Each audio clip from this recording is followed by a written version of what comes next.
আসলে বিগত দিনে রংপুরের যারা নেতৃত্ব দিয়েছেন তারা কি উন্নয়ন করেছেন এটা আমি যদি শুধু কথার কথা সমালোচনার খাতিরে যদি সমালোচনা করি তাহলে তো হবে না। এটি দৃশ্যমান। রংপুরে তারা বিগত সময় ভোট নিয়েছে, কি বলে ভোট নিয়েছে, ভোট নেওয়ার পরে তারা রংপুরে কি করেছে এই জিনিসগুলো দৃশ্যমান। তারা এটি করেছে। বিগত সময় আমরা দেখেছি রংপুর সিটি কর্পোরেশনের বাজেট ছিল 0 টাকা। আমরা দেখেছি রংপুরে বেগম রোকেয়া বিশ্ববিদ্যালয়ের মতন একটা স্বনামধন্য শিক্ষা প্রতিষ্ঠানের বাজেট ছিল 1 লক্ষ টাকা।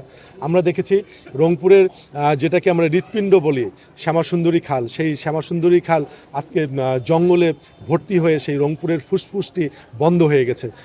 এই তো তারপরে আমাদের এই অঞ্চলের যে বেকার যে যুবক ভাইরা আছেন সেই কোনো বেকার যুবক ভাইয়ের কর্মসংস্থানের জন্য ন্যূনতম কোনো কর্মসংস্থানের ব্যবস্থা করেনি। আমাদের রংপুর অঞ্চলে কোনো ইপিজেড নেই বা কোনো শিল্প অঞ্চল নেই, বা আমাদের এই অঞ্চলটি কৃষিভিত্তিক একটি অঞ্চল।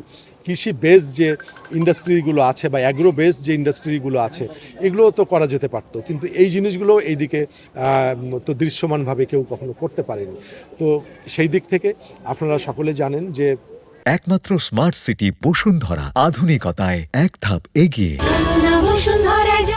আমি পূর্বেও বলেছি, এখনও বলি যে আমাদের বিএনপির চেয়ারম্যান জননেতা জনাব তারেক রহমান, উনি যদি এদেশের জনগণের সহযোগিতায় আমরা যদি রাষ্ট্রীয় ক্ষমতায় অধিষ্ঠিত হতে পারি তাহলে আমরা রাষ্ট্রের জন্য কি করব আমরা 31 দফায় কিন্তু আমাদের স্পষ্ট করে বলা আছে।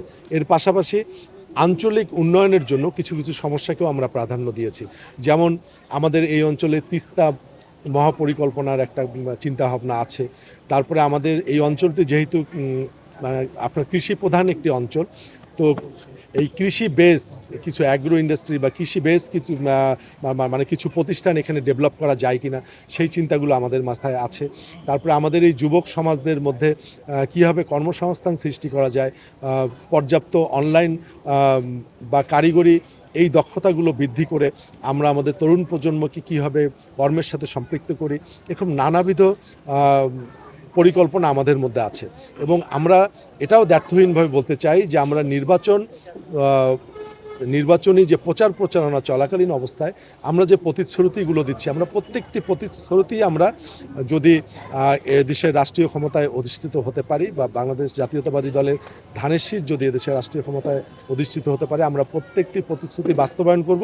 শুধু একটি জিনিস আমরা বাস্তবায়ন করতে পারবো না, সেটি হচ্ছে জান্নাতের টিকিট আমরা বাস্তবায়ন করতে পারবো না। এই জান্নাতের টিকিট দেওয়ার মালিক একমাত্র আমাদের মহান রাব্বুল আলামিন।